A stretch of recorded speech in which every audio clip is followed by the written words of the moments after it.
Hello, everyone. Good afternoon. It's great to have those of you attending here with us. We're also going to be recording this session, so those who could not attend live can watch it afterwards. So I'm Mina Al-Oraibi. I'm editor-in-chief of The National, and I'm delighted to be hosting this conversation just a few days ahead of the UK general election on Thursday. This is really the year of elections, and it's incredible. We're halfway through this momentous year. And the UK election, of course, matters for many, many reasons, from the importance of the UK economy through to historically the role that the UK has played around the world. Of course, still a UN Security Council permanent member, many other reasons. So the world is watching what will happen in the UK. And often, of course, with elections, what really matters is what's happening domestically. And I'm joined here by Joe Twyman, who is co-founder and director of Deltapoll, and Damien McElroy, the UK bureau chief of The National. And often we have conversations about, do ordinary voters actually care about foreign policy? And often the answer is no. But this year is different for a number of reasons, but particularly because of the devastating ongoing war in Gaza, but also how governments are responding to everything that's happened since the Hamas attack on the 7th of October. So the National partnered with Deltapoll to run a poll last week to understand whether actually foreign policy is on the minds of voters and what that means. I will run through some of the basic results that we had from this poll, and also Joe and Damien will be addressing some of it. So what we hope to give you a sense of is how important these elections are in terms of foreign policy considerations for the next government, but also what is the UK voter actually thinking. So I will also be taking questions from all of you. So please, if you have a question, use the Q&A chat box, and we will make sure that we get to your questions. I want to come to the results. Here we go. All right. So this is the voting intention. And what we saw is nothing too different from what the polling has been showing in the UK, which is that Labour looks like it will come to a comfortable victory according to polling. And so this is something that shows Labour at 42%, Conservatives at 20%. Now, we conducted this poll last week. Joe will talk us through the methodology, but this is over 2,000 or so respondents giving us their view. What we found quite interesting is 32% of those we asked said that the Gaza war is important, either fairly important or very important, in determining which party they will vote for in the upcoming UK general election. So quite an interesting figure. Of course, with the Conservatives, we say that it's lower, it's 26%. But when you come to Labour, the Liberal Democrats, you see higher, and especially amongst others. So those who say they would vote for the other, 27% find it very important. And we also see a generational difference here, where for Gen Z and millennials, it is significantly more important than the Gen X and the boomers. And if we look at taking everything into account, do you think the current UK government has done the right thing or the wrong thing when it comes to Gaza? There is nobody that is supporting any of the parties that thinks that they have generally done the right thing in a majority. However, the Conservatives, those who would vote for the Conservatives, would say 49% think that they have. One thing that we will talk about, which is, would you support or oppose the UK government doing the following? When we asked respondents about this, we got 54% saying that they would support a banning of arms sales to Israel. 62% who would vote for Labour support that. 60% of the Liberal Dems supporters would support it. Conservatives a little less at 43%, and Reform 42%. But other, again, that important, either undecided or voting for other parties, 74%, which really nudged it up to majority yes. Also, 45% of respondents said that they would be in support of recognizing an independent state of Palestine. Liberal and Lib Dem supporters above 50%. And everybody, 62%, the strongest showing we saw, 62% saying they want to see a public demand for a full ceasefire to take place in Gaza. So important notes there in how ordinary British voters are thinking about this. Joe, I want to come to you first to talk about the methodology of how you conducted this vote for us, but then also to talk about the substance of the results we got. So, hi, Joe, welcome. Hi, thank you, Mina, and thank you for inviting me to speak. We conducted this survey online last week, speaking to more than 2,000 people in Britain, a nationally representative sample of British adults, and the survey was conducted online in line with our standard methods. What's really interesting to me is the key issue, as you've discussed, around Gaza, and how that is recorded in the survey. When we ask people in our standard surveys about the most important issues facing their families, themselves, and indeed the country, we ask them to list their top three. And consistently what comes top there, with around about sort of 6 in 10 people, is the cost of living and the NHS, domestic issues. Further down the list, by some way, are the situations in Gaza and the situation in Ukraine. And what we find is that fewer than 1 in 20 people lists Gaza in their top three, either for their family, themselves, or for the problems facing the country. In our most recent poll, it was 3%. But that doesn't mean that it's not an important issue. Indeed, many of the issues and problems that we test may not make it into the top three, but they are still important. And I think that's really emphasised here as we move from the relative measure of asking people to list the importance of Gaza relative to other issues, compared to the key question about whether it is important to people for how they vote. And we find that we have 32% of people, just under a third, for whom it's an important issue. And then we have a third of people, 31%, who say it's not at all important. They form part of the half of respondents who say it's not important for them. But that, for me, is really interesting, because although it may not be at the top of the political agenda, it's clear that it is important. And so therefore, the new government, which we assume will be Labour, but even if it isn't, whatever the new government is that enters Downing Street on Thursday and Friday this week, they will need to address this. And I think that's really important to keep in mind. This isn't something that can just be pushed under the carpet. And I think it's interesting that further on in the survey, when we asked people about the current UK government's position on Gaza, whether they were doing the right or the wrong thing, 45% of respondents, so nearly half, said they didn't know. And 3 in 10 said the government is the right thing.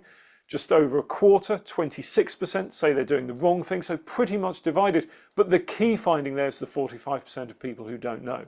And it will be interesting to see how Labour and Keir Starmer, assuming they do win, then moves forward with Gaza for what is an important issue generally, but particularly important for their supporters. It's a really good point, Joe, about this idea that this is something the next government will not be able to ignore, because clearly this is of interest, but also people are waiting to see what the new British government will be doing about this important issue. Damien, I want to ask you, I mean, how did you find these results findings, especially when it comes to Gaza and how the British voters are thinking about that? But also, has that come through in the coverage that you've been doing out of the UK? I think for our coverage, there was a lot that actually chimed with the poll findings, particularly in the way that Joe talks about the way that he did it. And we have gone to all parts of the country with on-the-ground reports, and we've really zoned in on that issue of these people who are standing against frequently Labour candidates, and they're prioritising Gaza as an issue.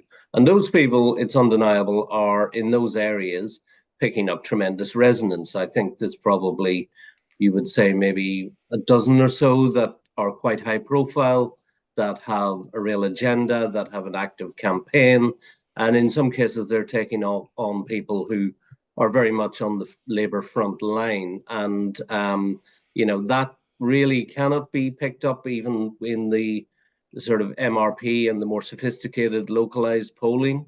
It's not really picked up. But I think if I was looking for surprises or features on Friday morning that really raise questions about what's going to happen, I think I'd be looking at those battles. And we have, as Mina, been very much covering those and talking to the people about what's behind them.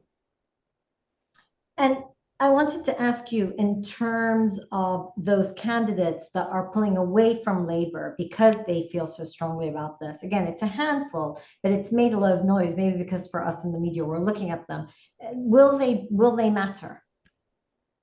I think they matter because they're pushing an agenda. And obviously, we are at a stage where the Conservatives have been in power, and the Conservatives pursued a policy in relation to Gaza, Israel, that came out of what happened on October 7th. And, the Labour Party all along was trying to be very close to where the government was in terms of having an issue that wasn't a partisan issue. It wasn't an issue of a dispute between the two sides. That said, Labour would say it has been much more forceful in calling for a ceasefire right away since the start of this year.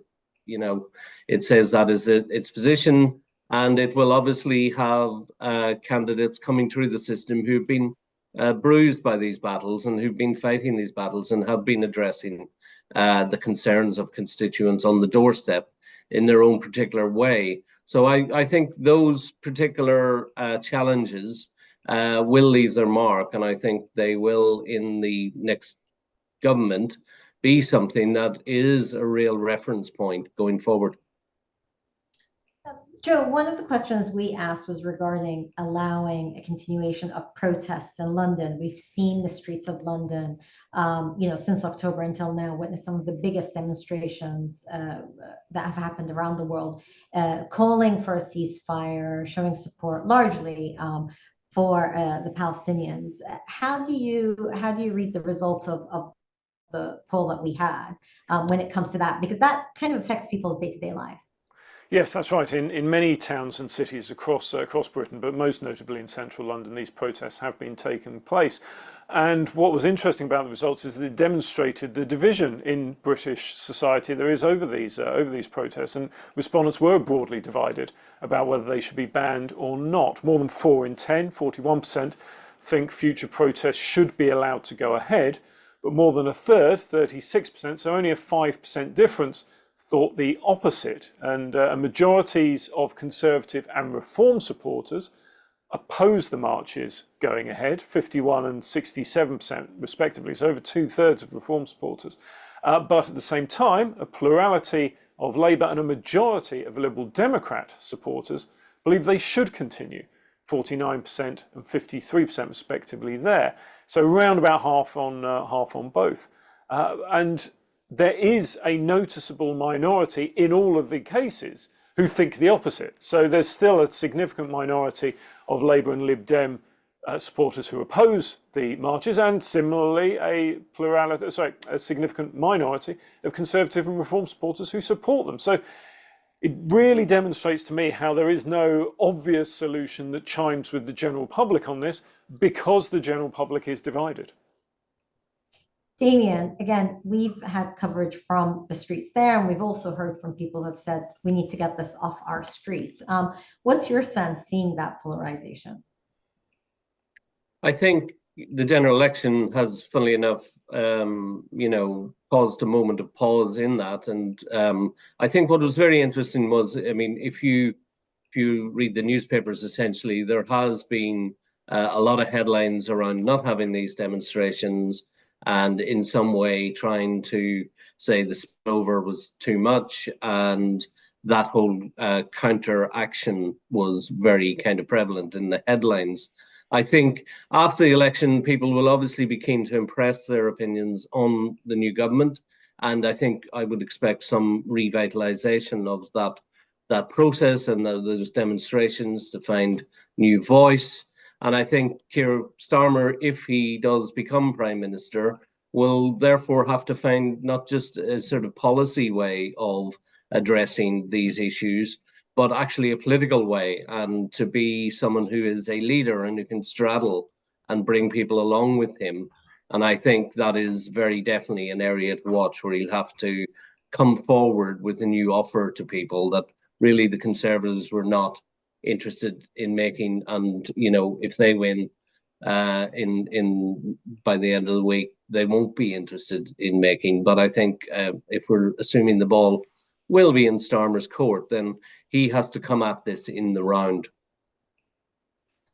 For those who joined us just after we started, please feel free to put your questions in the Q&A slot, and we will take questions in a little bit. Joe, I want to ask you about Ukraine, because that's much closer to home for people. There have been Ukrainian refugees in the UK since the start of the invasion of Ukraine and the ongoing war. What's the sentiment when it comes to Ukraine? And again, are British voters expecting anything different from the next government?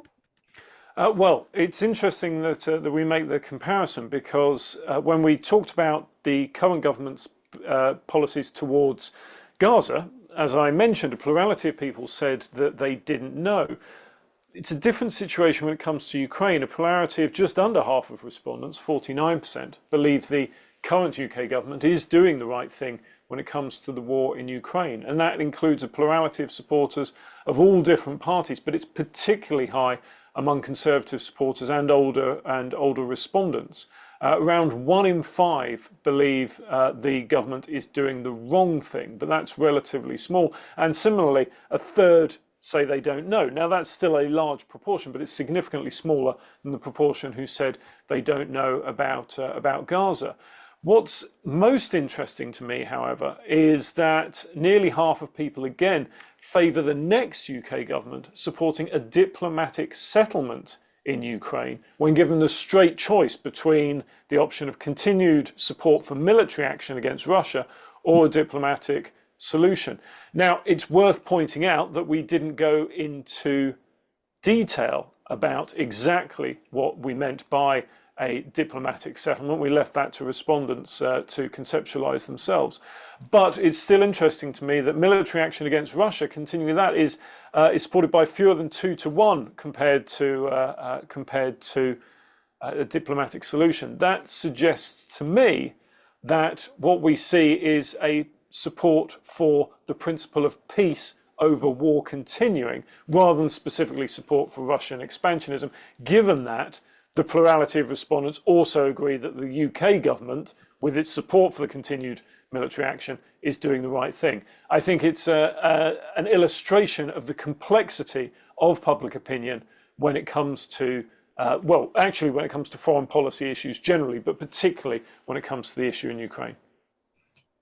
Damien, I mean, if you were a Ukrainian diplomat official and you saw those results, you'd be a little concerned, because there's still the public position of Ukraine is to continue with the war and seek support, and especially arms, but also military support from NATO allies, and the UK being an important one. Were you surprised by those results?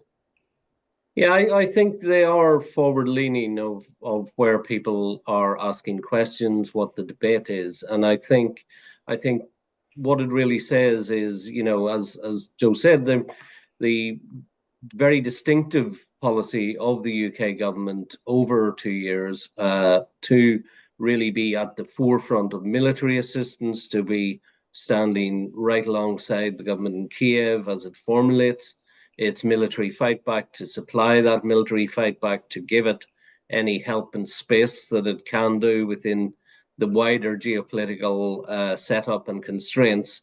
I think it's significant that doesn't wear away over time, and you know, obviously policymakers have taken a lot of comfort from that and been encouraged by it.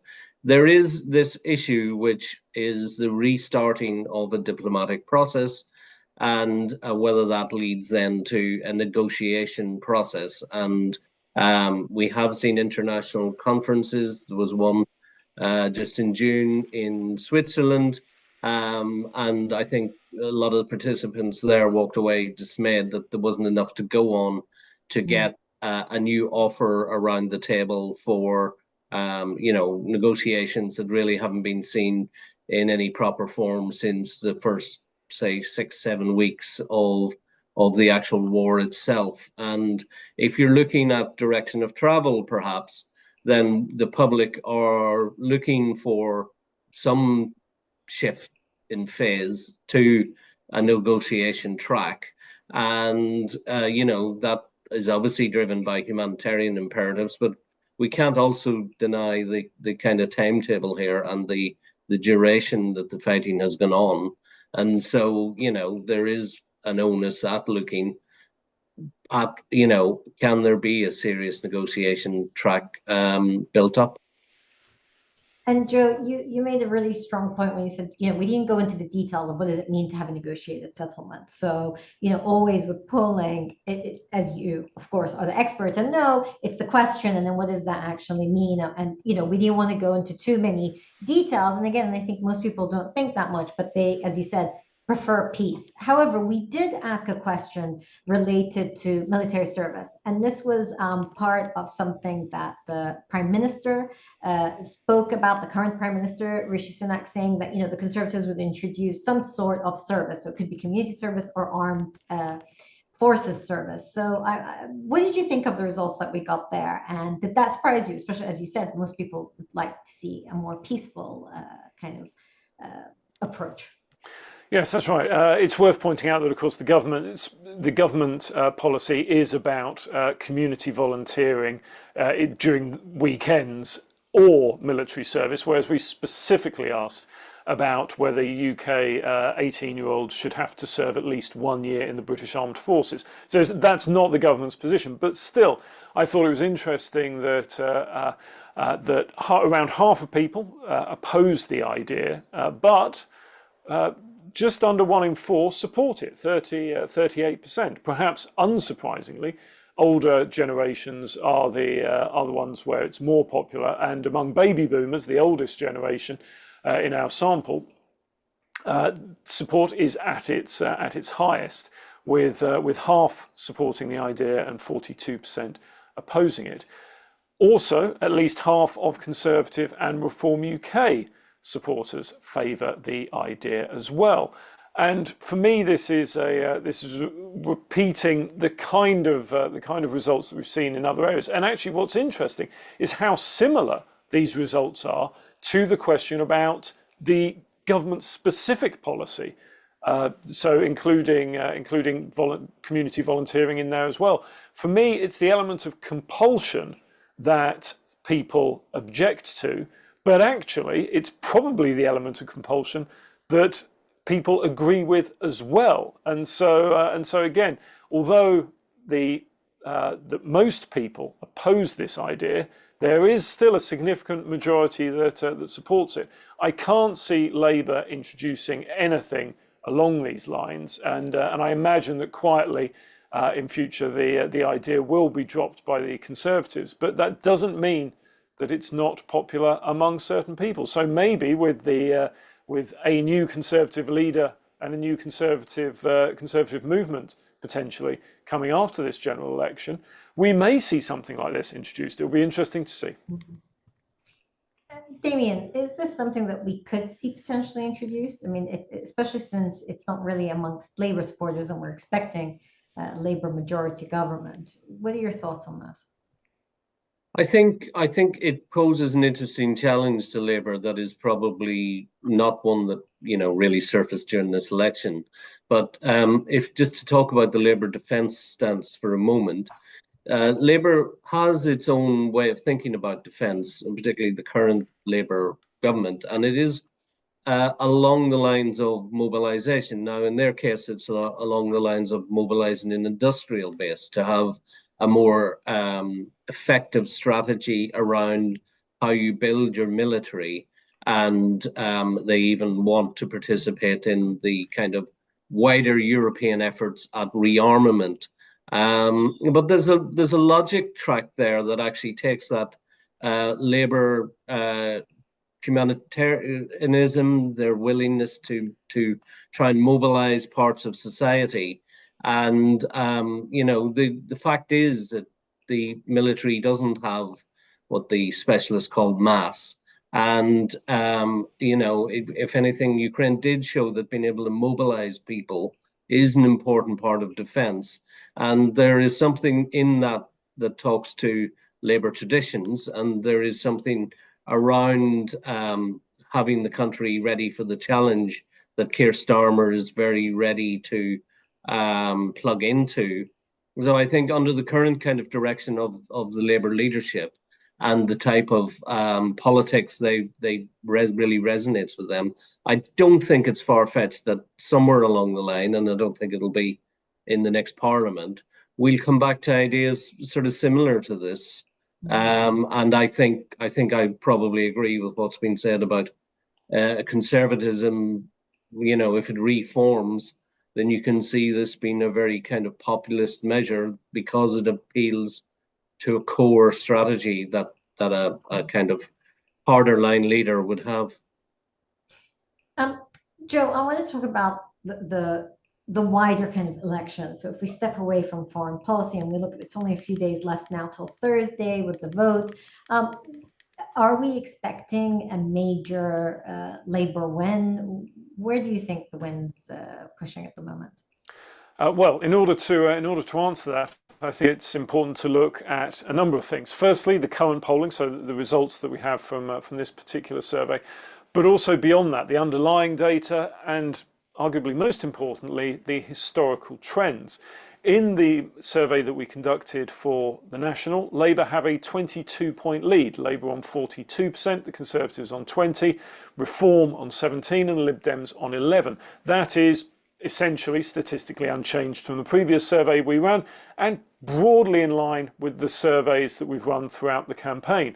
The long-term trend has seen a gap between Labour and Conservative of a similar size, not just for the duration of this election campaign, but actually for most of this year.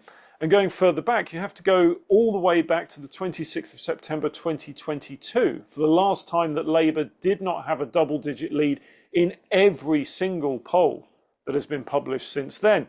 And indeed, the Conservatives have not been ahead in any published poll by Deltapoll or otherwise since the 6th of December 2021. So these are long-standing trends. And if we get to polling day and that result is replicated, that would probably be enough on a very basic estimate for a Labour majority of around about 250 or more. So significant performance by Labour, but as I say, the key thing is that it's unchanged. And then when you look beyond that data, you see just how difficult the situation for the Conservatives is. Keir Starmer has a net rating on leadership, that's the percentage of people who think he's doing a good job versus the percentage of people who think he's doing a bad job, of +4. Now, by historical standards, that might not sound great, but actually it is pretty good. Rishi Sunak, for instance, is on -44 at the moment, and so a huge gap between the two. But even Starmer is ahead of where Boris Johnson was in at the same time in the run-up to the 2019 general election. So Starmer isn't doing badly, but crucially, compared to Rishi Sunak, he's doing extremely well. And on the question of the economy, for instance, you have Labour well ahead of the Conservatives on the question of the two who would be the best placed to deal with the British economy. And the reason that's so important is because it has never been the case in the history of British polling that a party has come from behind on economic management and from behind on leadership to win the most seats at a general election. It's never happened. That lead on both is not just substantial, it is long-lasting, and it doesn't appear to be changing. And so that simply reinforces the picture that we're getting so strongly from the voting intention data, emphasising the difficulty that the Conservatives are in ahead of Thursday. Damien, I mean, the Conservatives, as Joe has said, are facing a monumental challenge to try to not lose too badly almost. Nobody seems to be expecting them to win, but at least not to lose too badly. What could change that? I mean, there's sometimes concern that because consistently Labour is coming out in the double digits in polling, there might be some complacency. Voter turnout sometimes can skew how these results turn out. What are you seeing from, again, being on the ground and reporting on the elections? I think, yeah, the wind changes in a campaign is essentially what the Conservatives are now relying on. They'll obviously they're in the middle of a closing out strategy. They've found some voice against reform over the last week or so, partly because of some of the stuff around Farage's view on Putin, and partly because of out and out racism in reform's ranks. And these are activities that are just countering the trend. I think the issue of how the Conservatives can really close a double-digit gap that has sustained itself for so long, with a campaign that has frankly had loads of mishaps and not very many highlights, and there's just a few days left, and they're also facing, I think, quite a sophisticated anyone but the Conservatives a grassroots spontaneous thing where people are deciding among themselves or across WhatsApp groups or whatever who is best in my area, Liberal Democrat or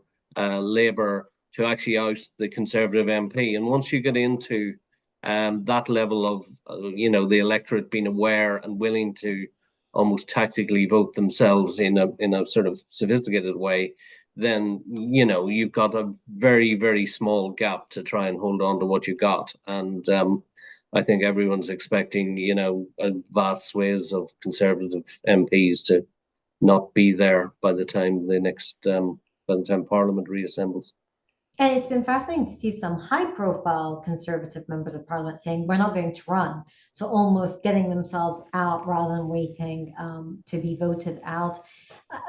Joe, I want to ask you about reform, because previously when we'd be talking about UK elections, it would be Conservatives and Labour, and then Liberal Democrats, and sometimes we touch upon the Greens or others.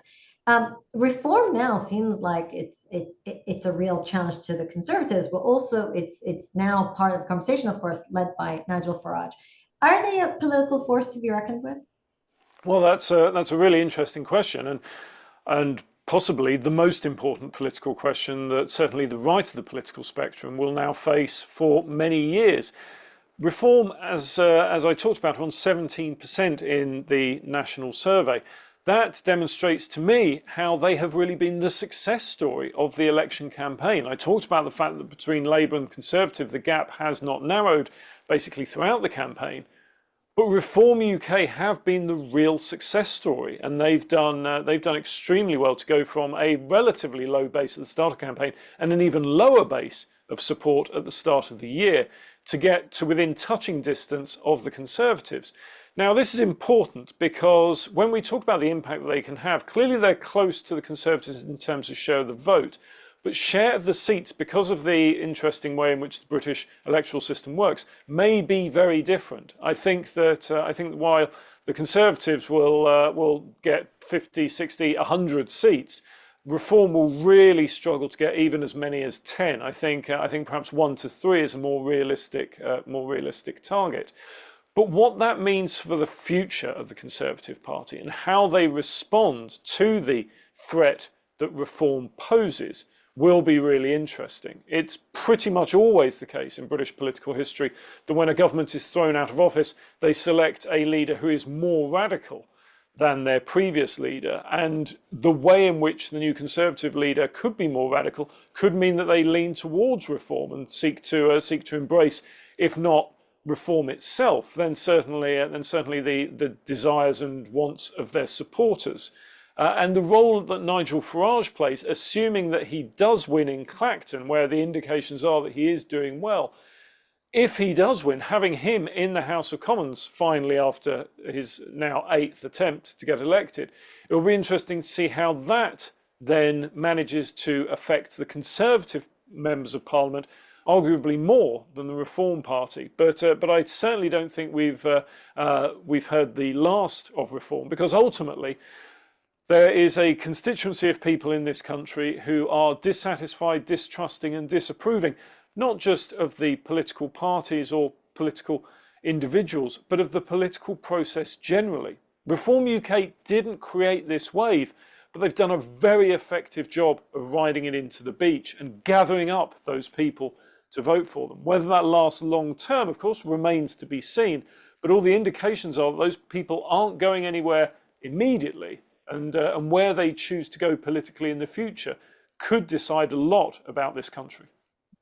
Right. So one of our attendees, Mustafa Rawi, has a question and says, and this is a question to you both, about your feeling on sentiment that this UK election is a significant one compared to previous ones. Damien, are you getting that sense that voters feel that this is a significant vote?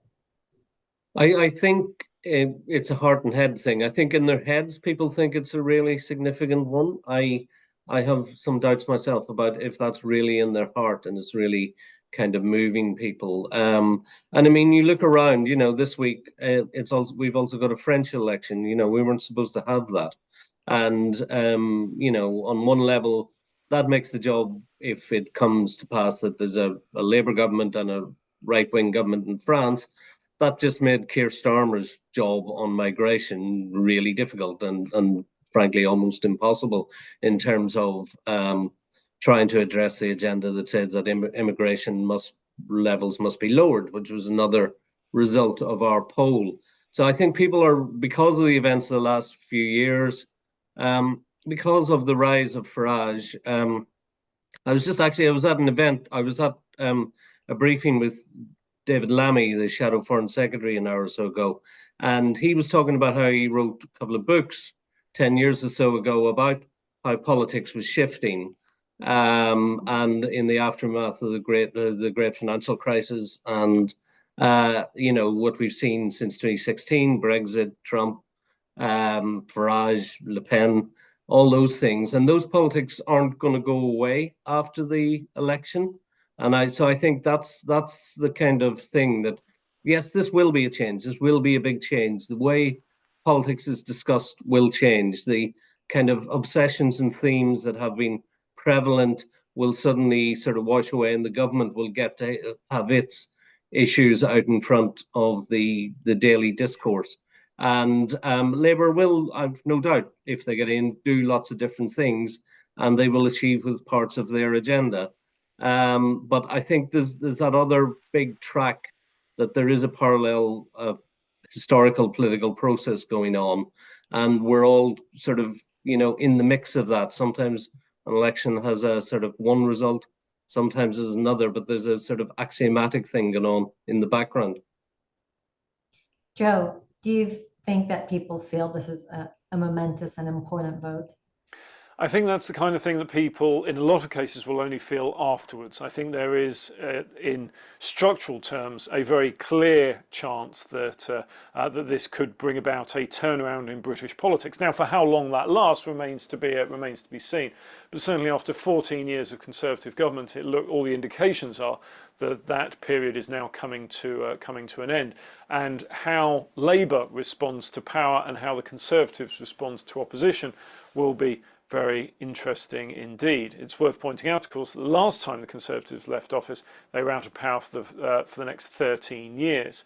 Will that be repeated here? Well, we don't know, because there's so much that has changed. But what we do know from a lot of the data is that people are nowadays far more politically promiscuous than they were a generation ago, or even a few years ago. What that means is that they're far more willing and likely to vote for one party and another from one election to another.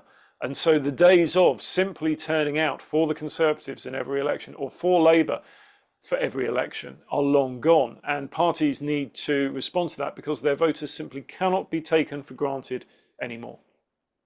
One of the attendees, Shireen Shakir, says there's a debate around how hard it is to make real change if you have a limited term premiership or term in office. So, for example, the US with 2 terms only for the US president. Is the UK an example of how longevity in office doesn't impact change, as voters seem to see the last 14 years of Conservative rule? Do you agree with that, Joe? Well, I would say that in a sense, although we have had 14 years of Conservative rule, we've had a lot of difference and change in that time, and that was less to do with term limits and more to do with the issues around internal issues within the Conservative Party. And so, will we see a similar thing with Labour? I think potentially. An interesting question is what happens if Labour's lead is so large and their majority so significant that actually the greatest opposition to the Labour government comes not from another party in the House of Commons, but from a faction on the left of the Labour Party within their own party in the House of Commons. That will change the dynamics of British politics again. I think it's too early to say whether that will happen or not, but that's the kind of thing that can have an impact. We have a question from Gotham asking, I'm not sure I understand the question accurately, but the question is, in the current edition of Foreign Affairs Policy, what would be a better approach to the parties with the results? So I assume it's a better approach in terms of the current foreign affairs situation, globally. What would be a better approach for parties to show voters that they can bring about change on global affairs? Can they? Is that something that they can actually show? So is that aimed towards me or Damien? Damien, sorry. Well, again, going back to just listening to David Lammy talk, I mean, there's no doubt that he is, very well practiced across the range of what the foreign affairs issues are. If you talk to him, he talks about his a recent article in Foreign Policy magazine, in which he laid out his vision of a progressive realism that he thinks can build foreign policy. So looking at the Labour grandees or giants of foreign policy, like Bevan, who set up NATO in 1949, and the progressive idealism of Robin Cook when he became Foreign Secretary in 1997. So those, what your questioner is asking about is the agenda and the big global points at dispute or in need of resolution. And that's very much something that in opposition, David Lammy has worked really hard to master, to get on top of. He talks about how to find a way to work with different constituencies around the world, what he calls middle powers. He talks about repairing relations with the global south and how to make a new outreach on that. Now, that all comes with the caveat of, will he be the person doing it? He gets asked all the time, will Keir Starmer actually appoint him Foreign Secretary? And he has really laid out his perspective, and he's really got to grips with the big issues and tried to be very thematic in how he does it. The question is, diplomacy has a second tool to pull on, which is essentially, the skill of knowing what works and what's effective and how to get out there and create, a consistent front for the country. And to go back to the last question, there's been 8 foreign ministers in the last 8 foreign secretaries in the last few years, and not all of them have said the same thing on China, for example. And so really this is an issue that's going to come crashing in on the new government, because there is a NATO summit in Washington just next week. And then there's, relations with the EU. I've already said about the French election. But then in mid-July, there's the European Political Community meeting in the UK, where Keir Starmer really has to be a leader who invites all of Europe and tries to, I think their first area of progress will be a security pact, and then that agenda of rearmament and all those issues. So yeah, I mean, they're trying, but it is in opposition. You can master the themes. I don't know that you can prove you can really make a change. One of the attendees, Jonathan Campbell James, says, sorry to be a contrarian voice. No need to apologize. We always like contrarian voices. He says, the most surprising poll result to me is the 62% figure in favor of a ceasefire in Gaza. That means 38% are against the ceasefire. Not necessarily. I think that the result was not necessarily against the ceasefire. Again, I think it's really important how we ask these questions. So let's see. we have making a public demand for a full ceasefire. Yeah, fewer than 1 in 5 respondents actively opposed the idea of a ceasefire, but the rest were made up of don't knows. That's right. So we've got 26% or don't know, 12%. However, he continues to say that based on that particular result, what does that mean in terms of policy? He says that lots of Arab diplomats say the government should acknowledge the strength of feeling evident from the street protest. However, he thinks that with a strong percentage not sure or not supporting, that there is a strength of feeling is pronounced to a minority. Would you take that takeaway, Joe? Is that how you read the results? What I would say is that the results are an illustration of the complexity of public opinion in this country. And though there is, as we said, nearly 2/3 of people support calls for a public demand, calls for the government to make a public demand for a full ceasefire in Gaza.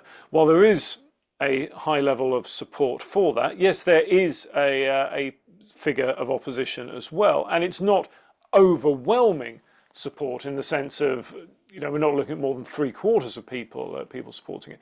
And I think that is a reflection of the complexities of public opinion in this country, and actually not just this country, but many others as well. And while there are protests against military action in Gaza, there are similarly protests in favour of military action in Gaza in this country that take place.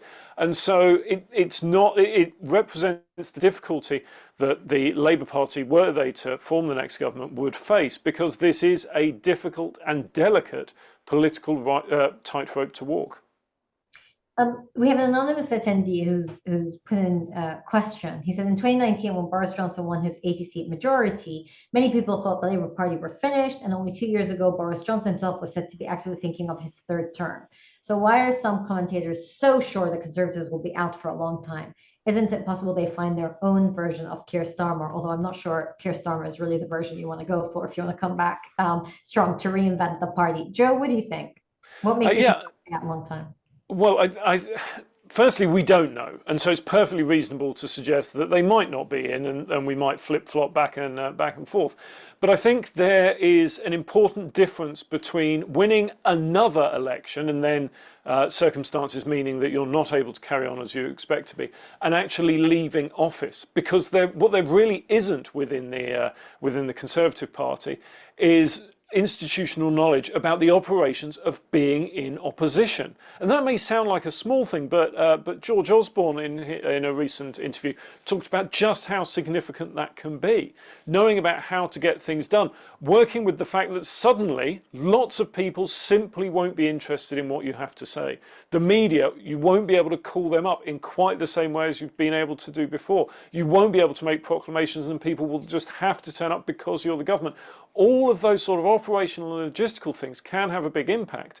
And I think it's widely recognised now that the Conservative Party, in post-97, for a couple of years really, was just floundering. The leader they had in William Hague arguably was a good person to have as leader, but they weren't able to make any kind of inroads in Tony Blair's government, not just because of his popularity and the popularity of his party, though that was significant, but also because they simply didn't have that memory of what it's like to be in opposition and the implications for that. We have a participant, Will H, asks if we'll run a similar exercise. We will, but not in the early stages of government. We'll wait for when the time is right. But he asks on the Ukraine question, do you think it could be more revealing to ask about ongoing military assistance versus negotiation rather than military action, which some respondents might see as direct UK military action? And I think, again, Joe, I'd like to ask you about the actual framing of the question, but then Damien also, do you think that generally people want to continue with military assistance from the coverage you've done? Joe, can I start with you, please?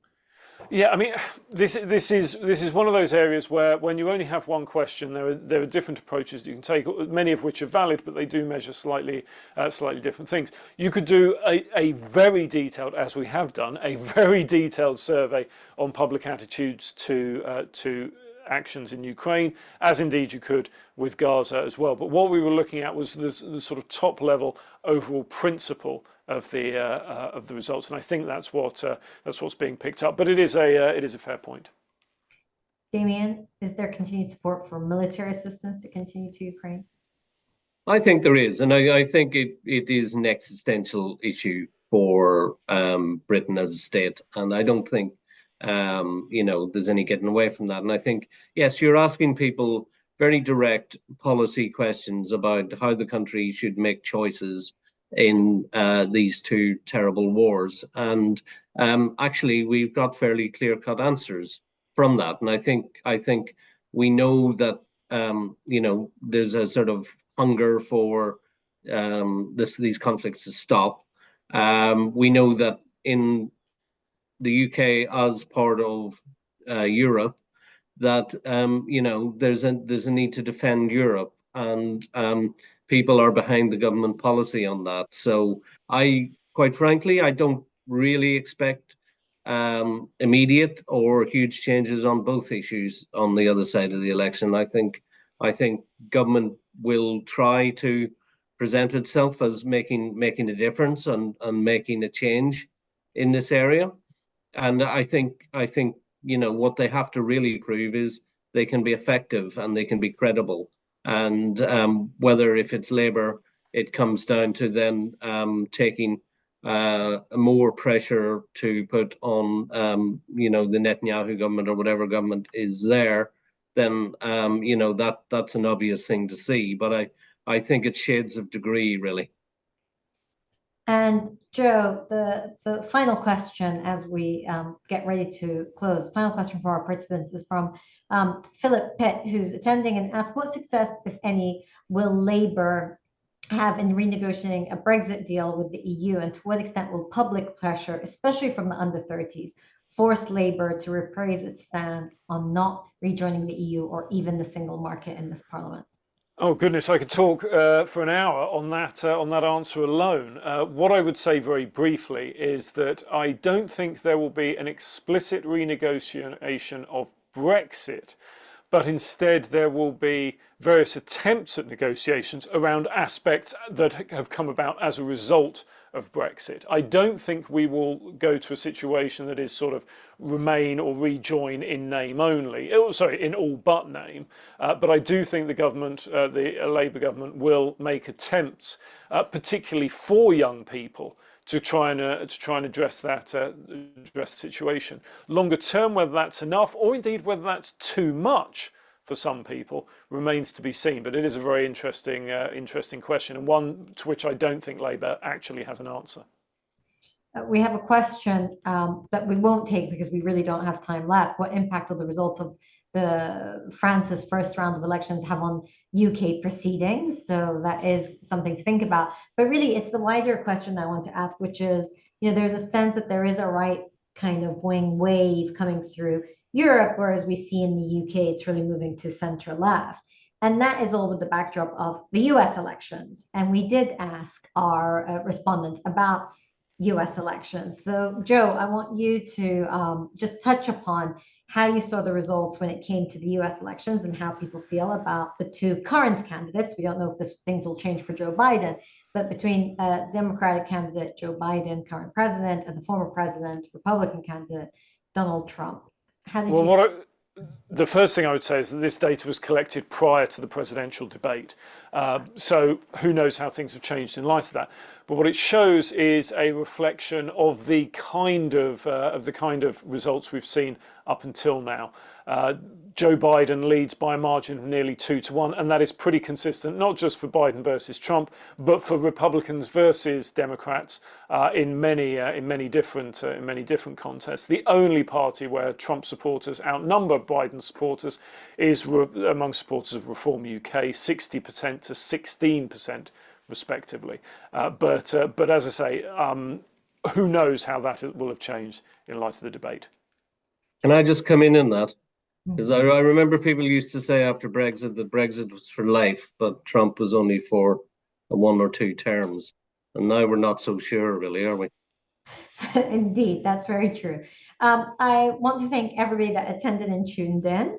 And I really want to thank Damien and Joe for their insights, and Joe for all your work and Deltapoll's work with us to get these results and to really try to have an understanding of some of the thinking amongst the voters, but also what could potentially shape foreign policy directions of the next government. So we'll all be watching very closely what happens on Thursday. Damien, I know you and the team will be on the ground getting us minute by minute update, and Joe will be looking at your polling up until the last moment before the actual election, and then also see your reflections on the exit poll. So thank you for joining me. Thank you. You.